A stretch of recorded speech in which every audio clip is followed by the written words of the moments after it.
अस्सलाम वालेकुम। आज हम पढ़ने जा रहे हैं कि मैटर क्या होता है और मैटर को किस तरह से क्लासीफाई किया जा सकता है। तो याद रखिएगा कि मैटर क्या होता है। हम लोग कहते हैं anything which has mass and occupy space is called as matter. तो कोई भी ऐसी चीज़ जिसका मैस हो और वो स्पेस ऑक्यूपाई करे या उसका एक ख़ास वॉल्यूम हो, उसको हम लोग मैटर कहते हैं। मैटर को दो तरीके से क्लासीफाई किया जा सकता है। First, on the basis of chemical composition. Chemical composition की बेस पे जो है वो मैटर हम कहते हैं दो तरह का होता है। Pure substance and second number पे मिक्सर। जो प्योर सब्सटेंस है, याद रखिएगा, इसमें जो कॉन्स्टिट्यूएंट पार्टिकल्स हैं वो आपस में केमिकल बॉन्ड बना के अटैच होते हैं, उनके दरमियान केमिकल अटैचमेंट होती है। और अगर आप प्योर सब्सटेंस के कॉन्स्टिट्यूएंट पार्टिकल्स को अलहदा करना चाहते हैं तो आप फिजिकल मेथड से नहीं कर सकते, बल्कि केमिकल मेथड यूज़ करना पड़ेगा। याद रखिएगा, जिस तरीके से पार्टिकल्स आपस में अटैच होते हैं वही तरीका उनको अलहदा करने के लिए भी यूज़ करना पड़ता है। अगर कॉन्स्टिट्यूएंट्स केमिकली अटैच हों तो अलहदा भी केमिकली होंगे, और अगर कॉन्स्टिट्यूएंट फिजिकली अटैच हों तो अलहदा भी फिजिकली ही होंगे। तो प्योर सब्सटेंस में क्योंकि केमिकल अटैचमेंट होती है, इसलिए अगर आप प्योर सब्सटेंस के पार्टिकल्स को अलहदा करना चाहते हैं तो इसके लिए आपको मेथड्स भी केमिकल यूज करना पड़ेंगे। अब प्योर सब्सटेंस आगे दो तरह का होता है। नंबर वन, एलिमेंट्स हैं, और नंबर टू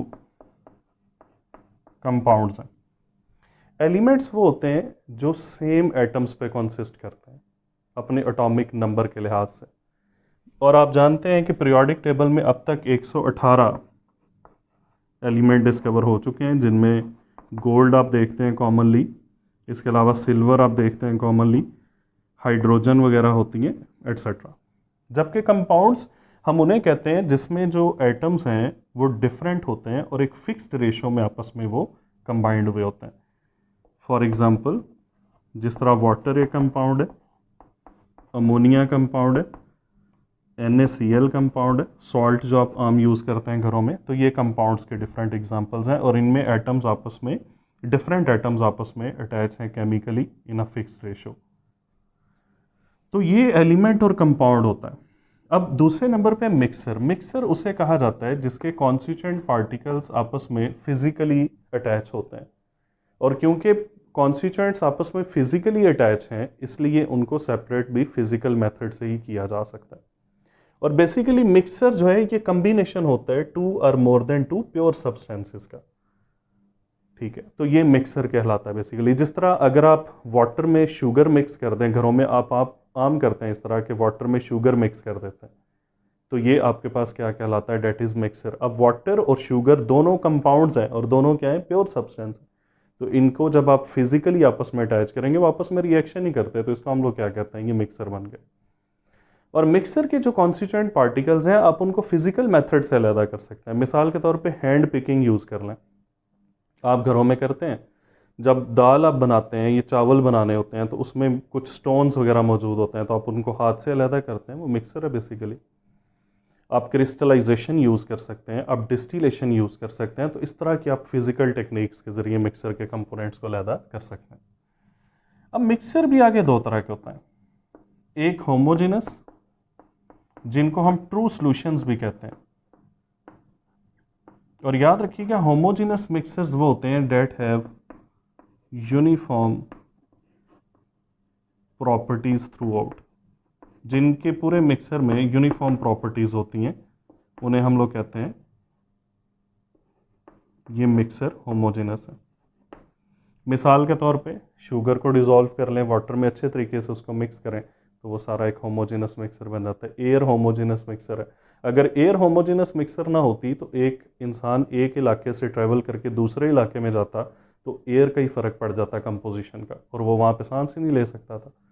लेकिन आप जानते हैं कि आप किसी भी एरिया में चले जाएं, अगर आप सी लेवल पे हैं तो एयर की कंपोजिशन जो है वो क्या रहती है, यूनिफॉर्म रहती है। तो एयर भी एक ट्रू सोल्यूशन या होमोजेनस मिक्सर है। और दूसरे कौन से होते हैं? Second one are heterogeneous.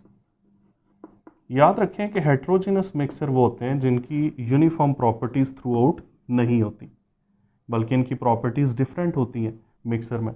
मिसाल के तौर पे सॉइल इसकी एग्जांपल है। सॉइल एक हेट्रोजेनस मिक्सर है, इसीलिए डिफरेंट एरियाज की सॉइल डिफरेंट होती है। कहीं बड़ी फर्टाइल सॉइल होती है, कहीं पे इतनी फर्टाइल सॉइल नहीं होती। दूसरे नंबर पे पिज़्ज़ा, आपका एक कॉमन जो है ये आप चीज़ ऑब्जर्व करते हैं, पिज़्ज़ा भी एक हेट्रोजीनस बेसिकली मिक्सर होता है। इसीलिए तो जब पिज़्ज़ा आता है तो कुछ लोग लड़ना शुरू कर देते हैं कि मैंने ये साइड रखनी है, दूसरा बहन या भाई कह रहा होता है मैंने दूसरी साइड रखनी है, क्योंकि वो उसके कॉन्स्टिट्यूएंट होमोजीनियसली डिस्ट्रीब्यूटेड नहीं होते। तो ये हेट्रोजीनस मिक्सर की एग्जांपल। अब जो हेट्रोजीनस मिक्सर है, याद रखिएगा ये आगे फिर दो तरह के हो सकता है, कोलाइड्स और सस्पेंशंस। कोलाइड्स और सस्पेंशन में पार्टिकल्स ऑफ जो सोल्यूट होते हैं, अब सोल्यूट ही कह लें उसको, वो उनका साइज डिफरेंट होता है। कोलाइड्स में 1 to 10⁻³ नैनोमीटर और सस्पेंशन में ग्रेटर देन 10⁻³ नैनोमीटर। जबकि जो होमोजेनस मिक्सर होते हैं, जिन्हें मैंने कहा था ट्रू सोल्यूशन भी कहते हैं, इनमें 0.1 से 1 नैनोमीटर तक पार्टिकल्स का, सोल्यूट पार्टिकल्स का साइज होता है। तो ये बच्चों आपके सामने क्लासिफिकेशन है, किस बेस पे? On the basis of the chemical composition. अब एक दूसरी तरह से भी मैटर को क्लासीफाई किया जा सकता है, और वो मैटर की क्लासिफिकेशन तो आप बहुत अच्छे तरीके से जानते हैं, that is based on the physical state. और फिजिकल स्टेट डिपेंड करती है कि एक जो मैटर है कोई भी, उसके पार्टिकल्स के दरमियान फोर्सेस स्ट्रांग है या वीक है, डिस्टेंस ज़्यादा है या कम है, ये चीज़ डिसाइड करती है। और आप जानते हैं कि फिजिकल स्टेट की बेस पे मैटर 3 तरह का हो सकता है, solid, liquid and gas. Solids वो होते हैं जिनके कॉन्स्टिट्यूएंट पार्टिकल्स हैं वो आपस में बिल्कुल क्लोजली पैक्ड होते हैं, इनमें बहुत स्ट्रॉन्ग फोर्सेस मौजूद होती हैं, कोहेसिव फोर्सेस जो हैं बहुत स्ट्रॉन्ग होती हैं, इनका डेफिनेट शेप होती है और अपना एक डेफिनेट वॉल्यूम होता है। लिक्विड्स वो होते हैं जिनमें पार्टिकल्स के दरमियान डिस्टेंस ज़्यादा होता है as compare to the solid, और डिस्टेंस ज़्यादा होने की वजह से कोहेसिव फोर्सेस वीक होती हैं। और याद रखिएगा कि लिक्विड्स जो होते हैं ये अपना डेफिनेट वॉल्यूम तो रखते हैं, लेकिन इनकी शेप डेफिनेट नहीं होती, बल्कि जिस कंटेनर में आप इन्हें डालेंगे उसी की शेप अडॉप्ट कर लेते हैं। आप वाटर देखें, आप उसको ग्लास में डालें वो ग्लास की शेप का हो जाता है, आप उसको जग में डालें वो जग की शेप का हो जाता है। और गैसेस में तो बहुत ज़्यादा इंटरमॉलिक्यूलर डिस्टेंस होता है, और ये तकरीबन गैस के मॉलिक्यूल्स के अपने साइज़ के मुकाबले में 300 टाइम्स ज़्यादा होता है। इसीलिए जो गैसेस हैं उनमें कोहेसिव फोर्सेस वीकेस्ट होती हैं, और गैसेस की ना तो अपनी कोई डेफिनेट शेप होती है और ना ही कोई डेफिनेट वॉल्यूम होता है, बल्कि जिस कंटेनर में आप इन्हें डालते हैं ये उसी की शेप और उसी का जो है वो वॉल्यूम ऑक्युपाई कर लेते हैं, उसी का यानी हो जाता है।